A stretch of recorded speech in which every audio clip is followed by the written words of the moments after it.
former British politician admitted in court to accepting payments from a sanctioned pro-Kremlin figure while serving as a member of the European Parliament. Nathan Gill pleaded guilty to 8 bribery charges in September 2025. The payments brought specific statements supporting Russian narratives about Ukraine. His sentencing is scheduled for November 2025, and the case raises serious questions about foreign influence in democratic institutions. Nathan Gill appeared at the Old Bailey on 26 September 2025 and changed his plea on 8 counts of bribery under the Bribery Act 2010. The offences covered December 2018 to July 2019, when Gill served as a member of the European Parliament for Wales. Mrs. Justice Bobby Chima Grubb described the case as serious because Gill admitted being paid to ask questions and make statements supporting pro-Russian parties regarding the conflict with Ukraine whilst holding elected office. The prosecution built its case on digital evidence. Counter-terrorism policing officers had seized WhatsApp messages from Gill's phone showing explicit agreements between him and his paymasters. The Crown then matched these messages to public actions, speeches delivered in the European Parliament, written questions submitted to EU officials, and opinion pieces published in Ukrainian media outlets all corresponded to the instructions in the messages. The documentary evidence created a complete trail from payment arrangement to public output. Prosecutors initially charged Gill with 9 counts, including 1 conspiracy charge covering January 2018 to February 2020. After his guilty pleas on the 8 substantive bribery charges, the Crown chose not to proceed with the conspiracy count, which was left to lie on file. The court granted Gill conditional bail until his sentencing hearing on 21 November 2025. Legal observers noted that the judge's preliminary remarks and the nature of the admissions both suggested custody was likely. Nathan Gill was born on 6 July 1973 and entered the European Parliament in 2014 as a UKIP MEP representing Wales. His tenure lasted until January 2020, spanning the Brexit referendum and its aftermath. During his time in Brussels, Gill secured 2 committee assignments that proved significant. He sat on the European Parliament's Committee to Foreign Affairs and served on the delegation to the EU-Ukraine Parliamentary Association Committee. These positions placed him in policy discussions about Ukraine and Eastern Europe, giving his statements on these topics institutional weight. After leaving the European Parliament, Gill briefly became a leader of Reform UK in Wales from March to May 2021. He departed the party later that year. Reform UK has consistently emphasised this timeline when asked about Gill's case. The party states he has not been affiliated with them since 2021, and the criminal conduct occurred during his MEP years before any reform involvement. Some news outlets reported that Reform UK declined to comment, whilst others reported the party provided the timeline clarification. The details of Gill's career matter because they explain his value to an influence operation. An ordinary citizen making pro-Russia statements generates little attention. A backbench councillor might reach a local audience, but an MEP with foreign affairs responsibilities commands a different level of credibility. Questions posed in the European Parliament require official responses. Articles published under an MEP's byline carry institutional authority. Interventions during committee hearings enter the official record. For someone running an influence scheme, that legitimacy was worth paying for. Oleh Voloshyn, also known as Oleh Voloshyn, stands at the center of the scheme. Voloshyn is a former Ukrainian politician and media figure who became a conduit for pro-Kremlin narratives. Both the United Kingdom and the United States have imposed sanctions on him. UK sanctions documentation describes him as using his influence to promote pro-Russian narratives undermining Ukraine's sovereignty. The UK Treasury designated him in January 2020 under Executive Order 14024, stating he acted on behalf of Russian government interests. Voloshyn operated within Ukraine's pro-Kremlin media landscape before Russia's full-scale invasion in 2022. He had connections to television channels including 112 Ukraine, Zik, and News 1.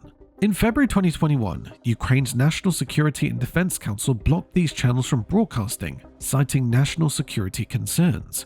President Volodymyr Zelensky enacted the decision by decree, targeting the channel's owner Taras Kozak.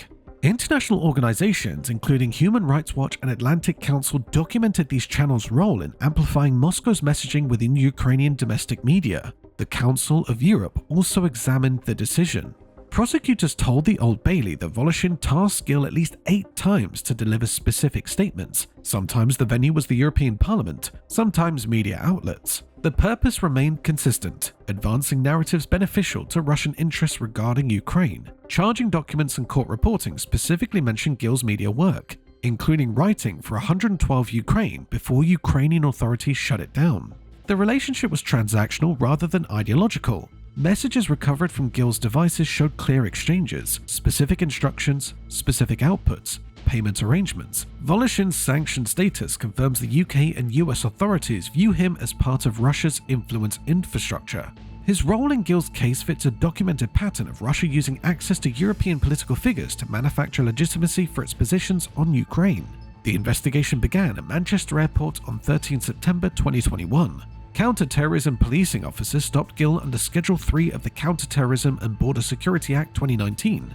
This legal authority allows examining individuals at UK borders to determine involvement in hostile activities. Officers seized his mobile phone during the stop.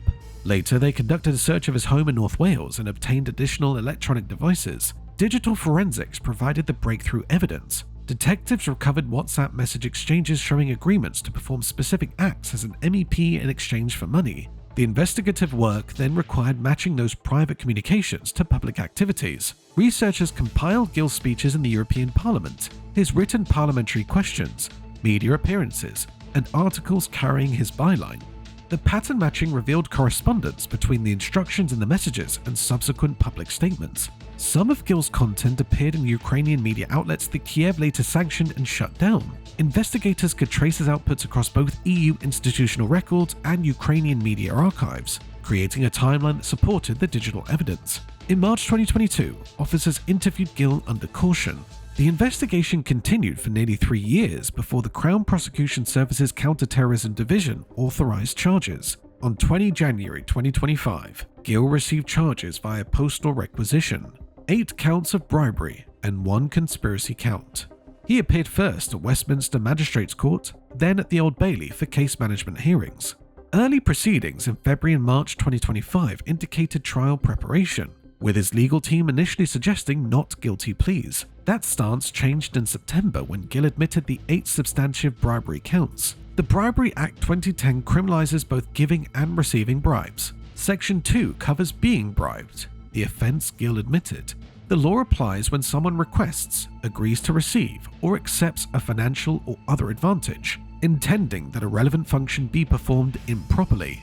Relevant functions include duties of elected office. Improper performance means breaching the expectation that that person will act in good faith, impartially, or according to a position of trust. Consider how this applies to an MEP. Voters and the institution expect an elected representative to act in good faith when asking parliamentary questions or making speeches. They assume the MEP's positions reflect genuine views or constituent interests, not payments from foreign actors. When an MEP performs those duties because someone paid them to adopt particular positions, that constitutes improper performance. The law does not require that the advantage benefit the office holder personally. The corrupted decision-making process itself violates the statute. Mrs. Justice Chima Grubb's comments captured this principle. She stated that Gil asked questions, made statements, and carried out activities in or connected to the European Parliament to support pro-Russian parties in the Ukraine conflict while receiving payment. That description addresses the core of improper performance, using elected office as a platform for hire. The Sentencing Council provides guidelines for judges handling bribery cases. Courts assess culpability and harm, considering factors including planning, sophistication, abuse of position, and real-world impact. Aggravating features can include premeditation and violating a position of trust. Mitigating factors might include early guilty pleas and personal circumstances. Gil's plea came relatively late, after months of trial preparation. The court will weigh all factors at the November sentencing hearing. Counter-terrorism policing's statement described the case as an elected MEP taking payments to promote narratives beneficial to Russian interests. The statement emphasized that protecting democratic values and national security required pursuing such cases. Device evidence matched to public outputs proved the exchange. The Metropolitan Police highlighted that these prosecutions defend democratic legitimacy against foreign manipulation. The Intelligence and Security Committee published its Russia report in 2020, warning that Russia used disinformation, influence operations, and elite access to shape UK public debate. The ISC described Russian influence as having become the new normal in British politics and society.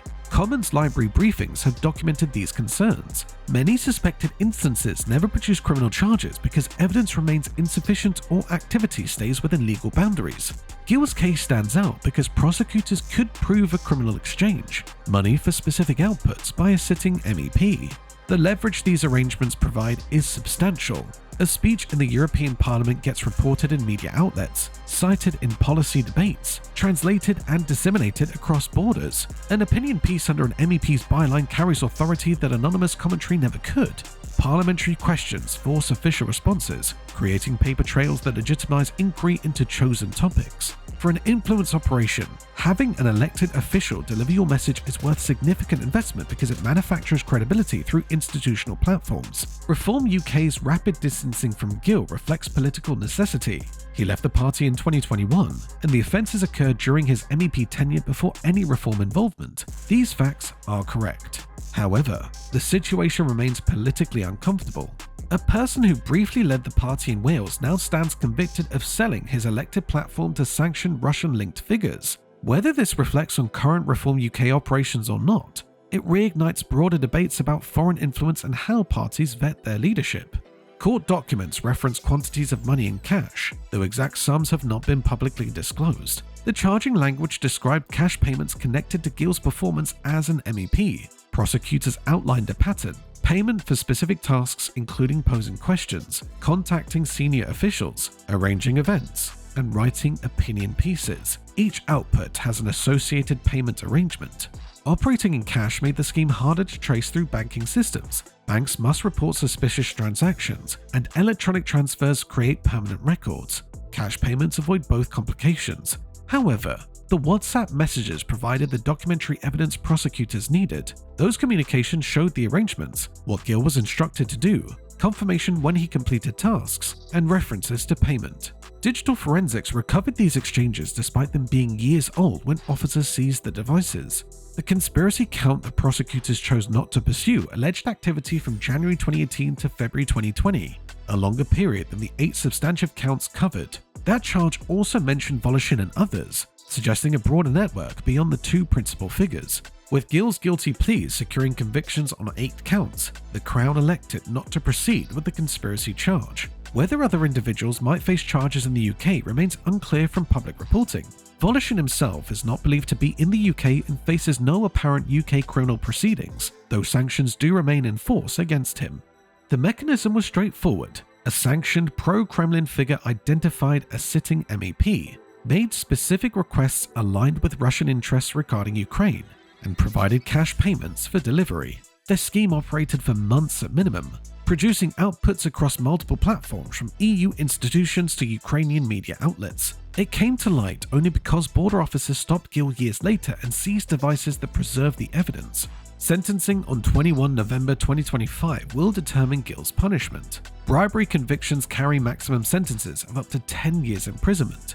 Gill admitted abusing an elected position to advance a hostile state's interests during an active conflict, making custody likely. The judge will apply sentencing guideline, weighing culpability and harm. Aggravating factors include the abuse of trust, the sophisticated nature of the arrangement, the national security dimension. Mitigation might include his eventual guilty pleas and personal circumstances, though those pleas came after extended trial preparation.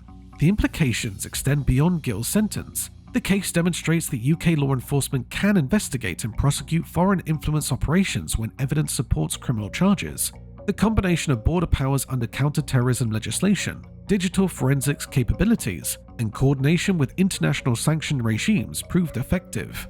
Future potential operators now understand that encrypted messages can be recovered, outputs can be matched to instructions, and consequences can include substantial prison terms. Politically, the case will likely prompt renewed calls for stronger transparency requirements around foreign contacts and paid activities by current and former office holders. The Bribery Act already criminalizes the most serious conduct, so policy debates typically focus on prevention, registration requirements, disclosure regimes, and parliamentary standards enforcement. Gill's case provides concrete evidence of threats that previous reports like the ISC's Russia work described in abstract terms. For Ukraine and European security, the case confirms Russia's continued investment in information warfare targeting democratic institutions. Having an MEP with Foreign Affairs and EU-Ukraine Committee assignments deliver pro-Kremlin talking points represented significant operational value. That Voloshyn and his network could recruit such a figure reveals vulnerabilities in European political systems. Sanctions alone did not prevent this activity. Criminal prosecution only followed years later because of a border stop that might easily not have occurred. Gil's case fits within documented patterns of Russian influence operations across European democracies. Russia has cultivated relationships with politicians, business people, and media figures throughout Europe for years. Some relationships involve no criminality, reflecting shared ideological sympathies or business interests. Others, like Gil's arrangement, cross into criminal conduct through direct payment for service exchanges. The ISC Russia report detailed how Russia exploits open society's freedoms to spread disinformation and gain influence. Democratic institutions' transparency and accessibility become vulnerabilities when hostile actors exploit them systematically. An MEP can table questions, deliver speeches, publish articles, and attend events with substantial freedom. When those activities serve foreign paymasters rather than constituents or conscience, the democratic process itself becomes corrupted. Gil's case stands out for its evidence quality. Many suspected influence operations never reach prosecution because proving criminal intent is difficult. A politician might genuinely hold pro-Russian views, or business interests might legitimately align with Russian partners, making illegal bribery hard to prove. The WhatsApp messages in Gil's case provided direct evidence of explicit arrangements, tasks assigned, outputs delivered, payments made. That evidential clarity is uncommon and proved decisive for establishing criminal liability. The outcome sends international signals. Allied governments observe how the UK handles such cases. Adversaries assess risk and potential consequences. A successful prosecution demonstrates that democratic states can protect themselves through law enforcement, not only sanctions or diplomacy. However, the timeline also reveals detection difficulties. Gil's activities spanned 2018 to 2019. His arrest came in 2021. His conviction arrived in 2025. That 6 to 7 year arc from offense to conviction shows the challenge of detection and the extended timeframe required for complex prosecutions. Nathan Gill's guilty pleas represent a significant development in Britain's response to foreign influence operations. A former MEP admitted selling his parliamentary platform to Russian-linked interests, corrupting democratic institutions he was elected to serve. Evidence seized at a border stop and analysed over years proved that payments bought pro-Russia outputs about Ukraine from a sitting European parliamentarian. The case demonstrates both that British law can reach those who betray elected duties for foreign payment, and that detection and prosecution remain difficult and time-consuming challenges for democratic states.